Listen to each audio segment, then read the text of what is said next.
I am Giselle with the Hong Kong U Admissions Office. I will be your coordinator for today.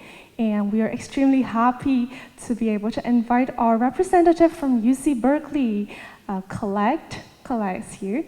And she will be giving her sharing later on. And then we are also happy to invite our current Hong Kong U UC Berkeley dual degree student, Shirley, to give her sharing about her student experience as a dual degree student here in Hong Kong U. So let's stay tuned. After that, we will conclude with the Q&A sessions. So throw your questions to ask us anything you want to know about the program. All right. This would be the flow of today's talk. And let's get right into the talk. So, assuming most of us here already know Hong Kong U more or less, and yes, we're happily amounting to number 17 in the latest QS World ranking, latest QS World University ranking, and we are very happy that our quality of education has been continuously recognized, and we're definitely going to keep it up in our research power and academia. And with this academic standing, for sure, we affirm you that we are offering very exciting, exceptional professional degree programs, and dual degree program is definitely one of them.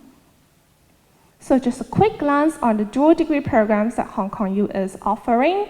We are right now partnering with many world-class universities to do the dual degree programs. So if you are looking for international exposure, you want to maximize your time in university, dual degree program is definitely one of your options because you will be earning 2 degrees or even more degrees in the 4 or 5 years of your university time. And we're talking about UC Berkeley, we're talking about Cambridge, UCL, Sciences Po, UBC Solder, and of course Research Institute of Geneva, and these are big names. So we are talking about doubling your, not just degrees, doubling your experiences in 2 different cultures, doubling your connections, your network opportunities, and most important of all, they open up a lot of possibilities to you in your future life. So this basically shows our global coverage of Hong Kong U's dual degree program. You have a lot of options. And as a regular Hong Kong U graduate, to be honest, you are already very attractive in the job market. And if you're in the dual degree program, that will be even better because most of our dual degree graduates have secured 2 or more offers by the time they graduate and with very satisfying salary. So if you're part of the dual degree program, you do not have to worry about your career aspects for sure. And you will be globally sought after not just in Hong Kong, but also in Greater Bay Area and globally. And now let's focus on Hong Kong U UC Berkeley dual degree program. Basically, you will spend your first 2 years at Hong Kong U with us, and then you spend your year 3 and year 4 at UC Berkeley. And the good thing is that no prior knowledge of Cantonese or Mandarin is required. And of course, at UC Berkeley, English will be your main language medium. And then at the end of 4 years, you will earn yourself 2 bachelor degrees. And then a bit about the academics, the curriculum structures for the 2 years at Hong Kong U. So you will be given 2 choices. You'll be either getting into arts track or social sciences track. So if you're admitted into the arts faculty, you have 15 majors plus 1 more program for your choice. And if you're in the social sciences track, you will have 5 majors to choose from. And of course, you will need to fulfill your Common Core courses during your 2 years in Hong Kong U. And definitely don't miss out the experiential learning, making your own projects, and then the opportunities for internships, especially for social sciences students. And of course, for all students, we will provide a lot of placement opportunities, internship and interview workshops, etc. Now, just a quick glance at the options at Hong Kong U. So for arts faculty, it's 15 majors plus one program, like I just mentioned. So you can see the very popular comparative literature or global area studies. And then we are also having a new program, BA-HTT, adding into as an available option for dual degree program students. So if you're tech savvy, you're into technology, innovation, and then you're interested in humanities, then BA-HTT is definitely a one-of-a-kind choice for you to choose from. It's the first in Asia, and it's a good disciplinary study program. And then for social sciences faculty, of course, all 5 majors are popular, to be honest, and you have PPA, social policy, etc. And about the application timeline. The application for 2025 cycle has already started, so just to remind yourself on the deadline, that is December 2. And then we will send out interview invitations from December onwards, and then by March, you will have your offers, if you will be given an offer. And then just to pay attention, if you're doing a JUPAS track, if you're doing DSC exams, please make sure you will need to submit an application out other than the UC application through JUPAS. All right. And then for Hong Kong U, how do we review the student applications? We are indeed taking a very holistic approach. So first, we definitely need to look at your academic performance. So provide with us your exam transcripts, your DSC exam transcripts, your IB A-level exam transcripts, and then we also need your predicted scores so that we can review your application. And then we will need you to submit a supplemental essay. You can find out the questions and the exact content on the website, or Colette's going to mention it later on. And then we will also look at your interview performance. So make sure you're prepared for it. If you're a local student, you will be paying 44,500 Hong Kong dollars per annum. That is the same aligning with all other UGC universities. And then if you're non-local students, you will be paying 198,000 Hong Kong dollars per annum. And good news, all students are automatically considered for scholarship, for entrance scholarship, which is merit-based. So there is a good chance that you will get your tuition fees and living expenses covered. And now housing. Housing at Hong Kong U, if you're a non-local student, you will be guaranteed your first year of housing, a student residency on campus or very close to campus for the first year you're here, and then you will need to work towards your readmission in the second year. But don't worry, even if you don't get readmitted to halls, we still provide you with subsidies for your student housing. All right, now that's about it in Hong Kong U's part. Now we'll gladly pass our time to our representative from UC Berkeley. Colette, please.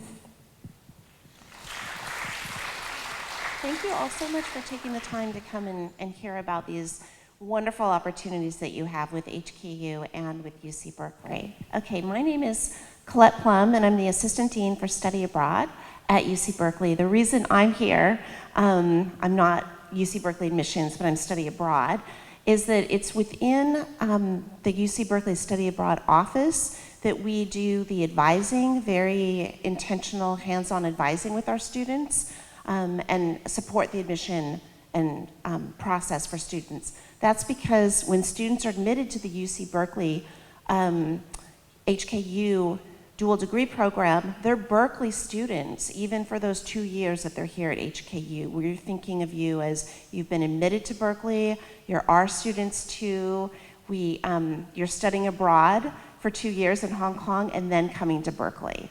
And so we want to make sure that you're a part of our advising pipelines as well, and that we have early contact with you and often. And our students that are currently here at HKU can speak a little bit about that as well.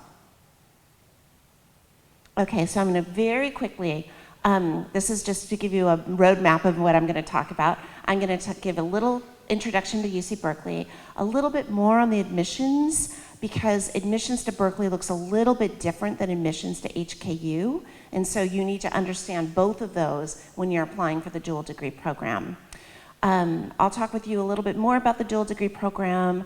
I won't share everything on the slides because some of it's redundant with what Giselle was talking about before. I want to tell you very quickly just about an opportunity for high school students to come and study at Berkeley over summer, if that's something of interest to you. And dual degree students as well to come to Berkeley this summer between their first and second years at HKU to take Berkeley courses for credit at Berkeley over summer. And then we'll have some time, all of us, for Q&A after the students have done their sharing as well. Okay, so just a little bit of an introduction to Berkeley. I know that Berkeley has a big kind of brand recognition in Hong Kong and in China. But people that haven't been, California is a very big state, and if you haven't actually been to California, it may be a little bit confusing about where Berkeley is. So we are on the west coast of the United States, in California. We're about a 45-minute commute to San Francisco by public transit.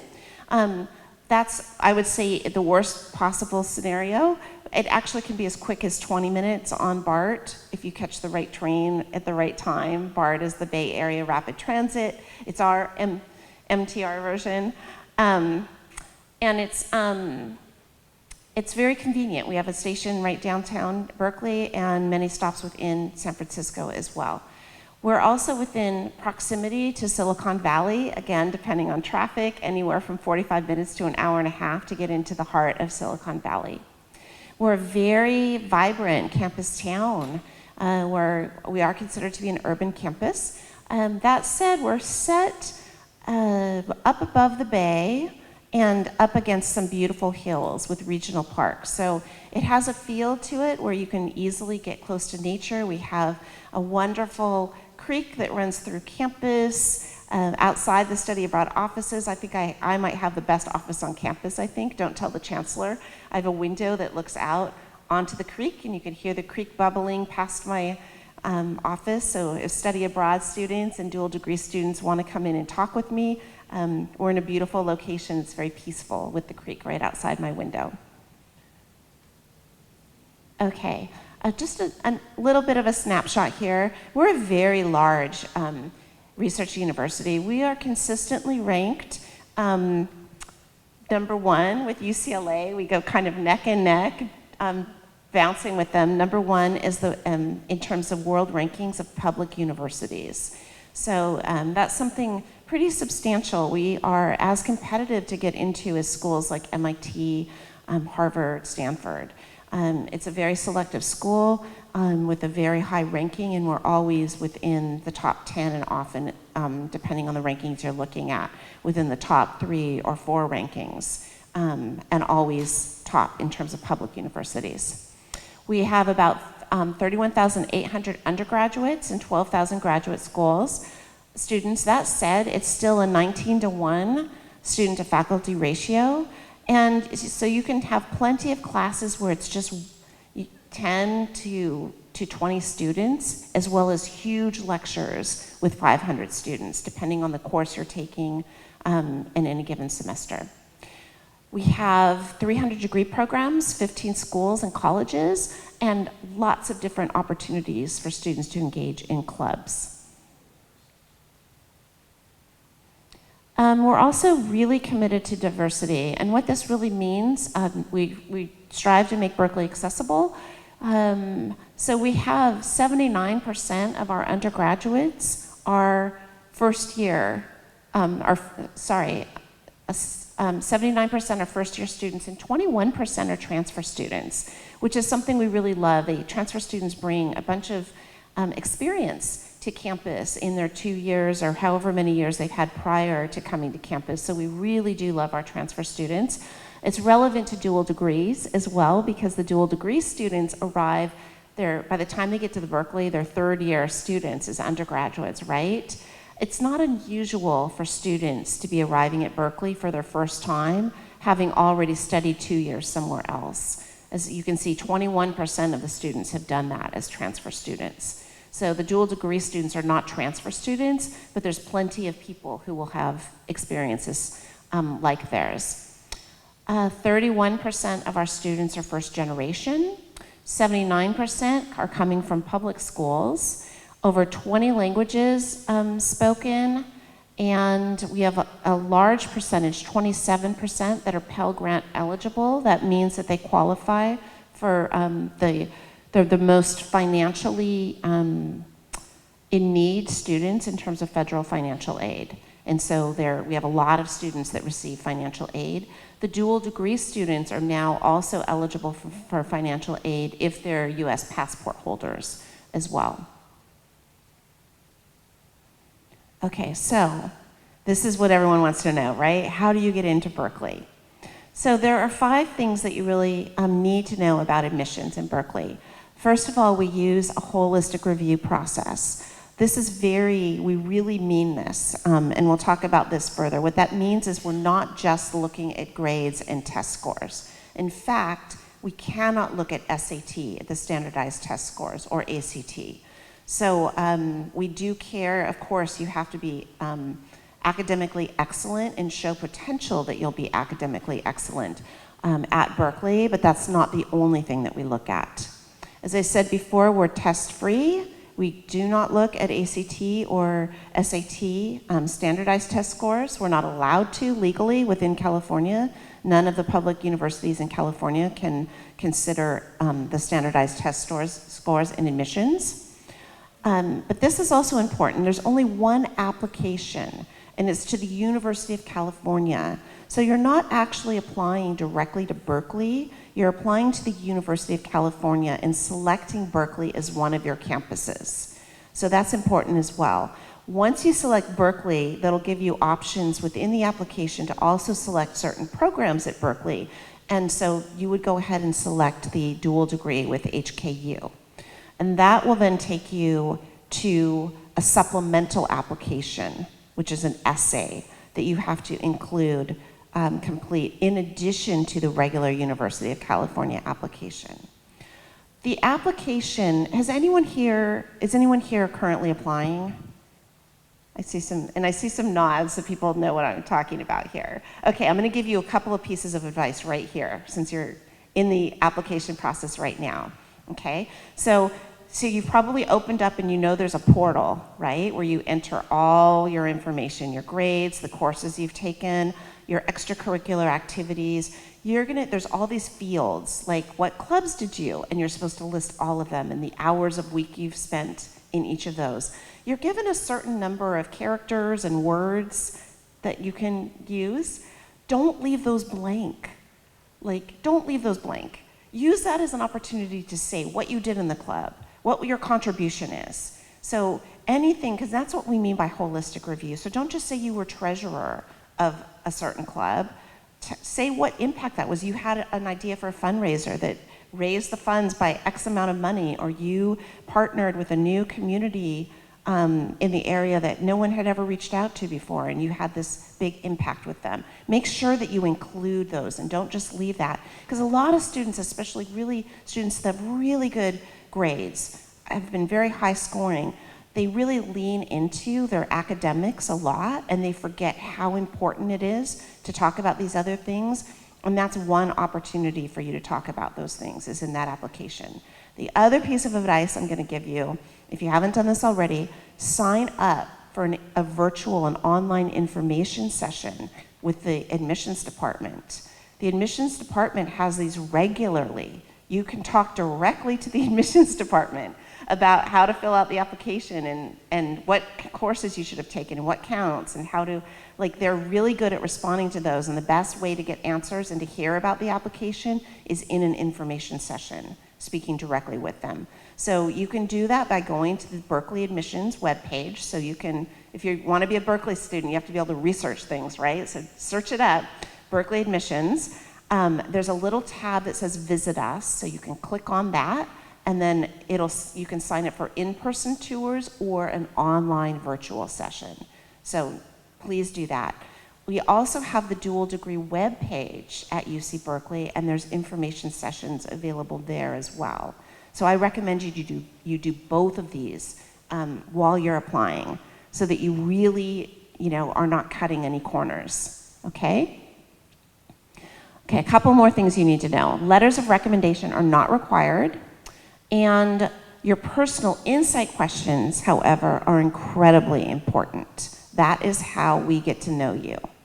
Please use your own voice in these. You're the best person to talk about your experiences. There are YouTube videos. The admissions department has put up videos on YouTube and in other formats explaining what they're looking for in the personal insight questions. Have any of you looked at those videos yet? Yes, okay, good. You've done your research. Okay, so please, pay attention to those. Those are really, really important. It's not the Common App. We don't use the Common App essays. It's your own set of essays for Berkeley admissions. Okay, so we look at all three of these things equally. They all have to be excellent. I can't tell you how many times I'll meet with a student that didn't get into Berkeley and is so disappointed, and they're top of their class, the top scoring, top schools, etc. They did all these, they spent so much time on the personal insight questions, but they didn't spend so much time on their application portal talking about their extracurricular activities. And so maybe they weren't able to really demonstrate their excellence. Or maybe they did those two things really well, but really didn't have strong essays. Okay, so all three of those need to be important. That said, extracurriculars, I think people think of, I gave that example, like treasurer of a club.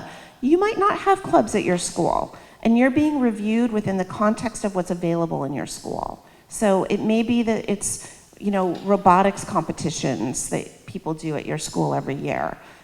It may be very particular to that. It may be that you have a sibling that has special needs at home, and every day after school you're also spending an hour tutoring a sibling or taking care of a grandparent. We understand every student has different circumstances. Your parent may have a store or a restaurant that you're helping to work at on the weekends or after school. We want to hear about all of that. All of that is considered. We want to know who you are, how it is you're using your time and your talent outside of the classroom. And that can look very different for every student, depending on your family's needs, your own interests, and how it is that you engage with your community. Okay, so again, I've already said this, but no area of the application carries more weight than another. Okay, so pay attention to all of them.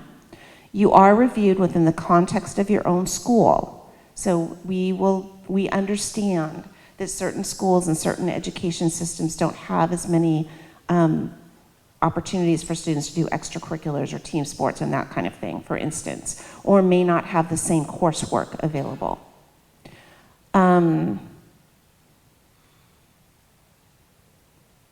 Okay, and we also want to hear, many factors play into the role in selection: geographic diversity, intended major, GPA, etc.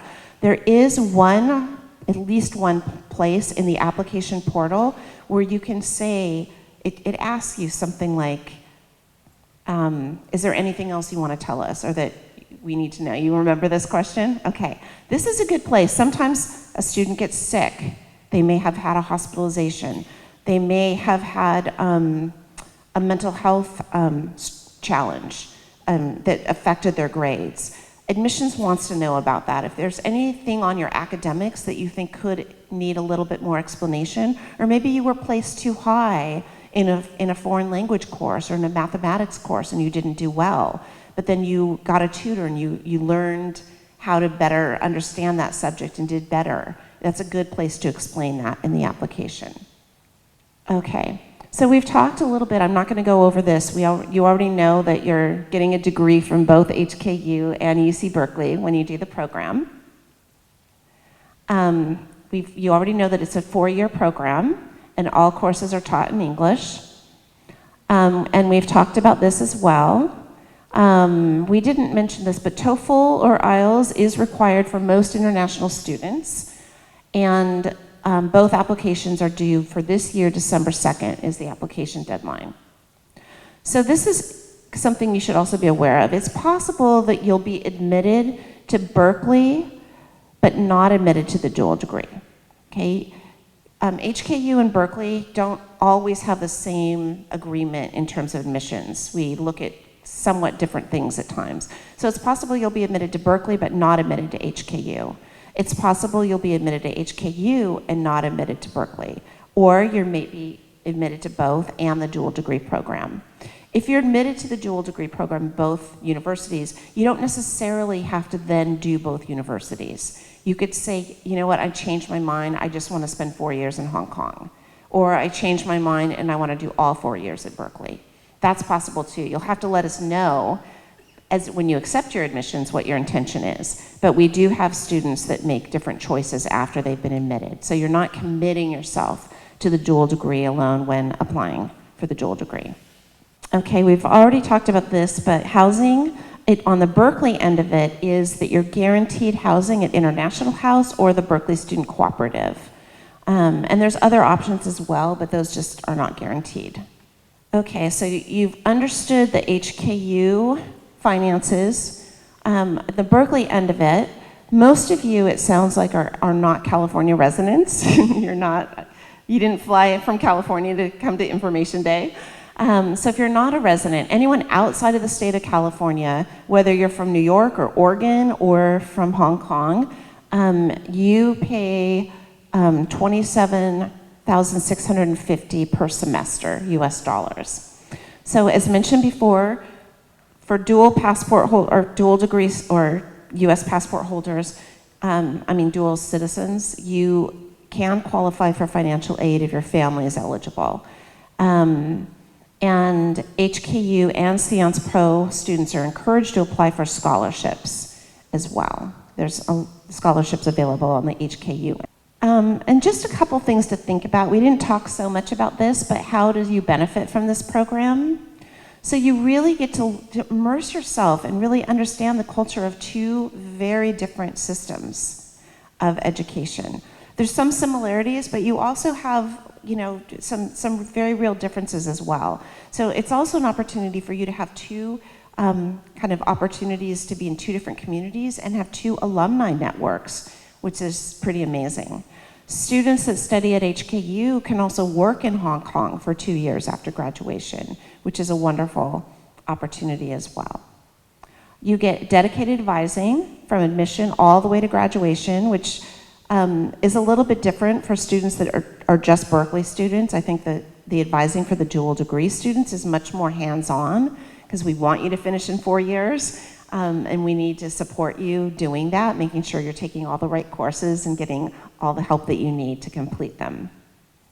So it really does set students apart in graduate student school and job applications. Okay.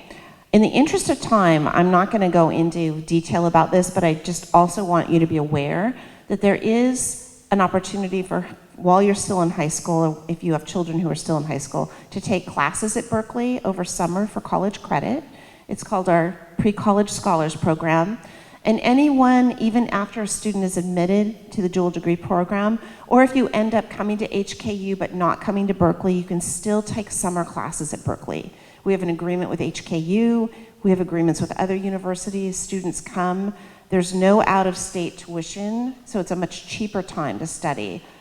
During summer, there's no out-of-state tuition. So it's a much more affordable time for people to come and study at Berkeley. There's also an online version of summer courses as well, if people can't come all the way to Berkeley. Get through that. Okay, so here's just, if you have other questions, you might want to take a picture of this. This is our dual degree email address and the website for the HKU dual degree program. I don't think you'll be able to scan that, but you can try from there. It usually doesn't work when it's so big, but please, you can sign up for our newsletter. And now I'm going to pass it along. Is it Sherry next? Thank you very much, Colette. Thank you very much for your sharing. Yes, and right now we'll pass the time to our current dual degree student, Shirley. Welcome, Shirley. So, hey everyone, I'm Shirley, and I'm currently a student from the HKU-UC Berkeley dual degree program. And I'll just share a couple of my experiences so far as a student. So, a little bit more about me. So, I'm a local from Hong Kong, and this is my second year at HKU, so it's my last year, and I'll be going to Berkeley next August. And also, like prior to HKU, I did IB for my high school qualifications. And currently at HKU, I'm under the Faculty of Arts, and I study history. And in UC Berkeley, I'm under the College of Letters and Sciences, and I intend to major in political science with a minor in human rights. So that's my plan so far. And moving on, I'll talk about a couple of reasons to why I chose to study in this program.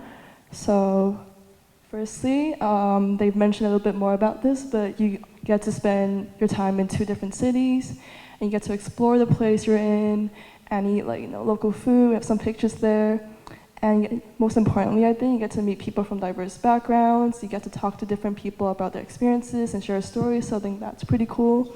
And I also have a picture here with other of my course mates, Carissa and Willie. We're in the dual degree program together, and we went to Saogaewan to try a bunch of local food. So that's been pretty fun. And more about the academic side, so you get to pick different major and minor combinations. There's majors in HKU that are only available here, and vice versa in Berkeley, so you get to try different things. And I kind of talked about meeting different people, and I think on the academic side, I think that's pretty important, because you not only get to share your own views, but you also get to listen to new perspectives, and also forces you to be comfortable having your viewpoint challenged, and I think that's really important.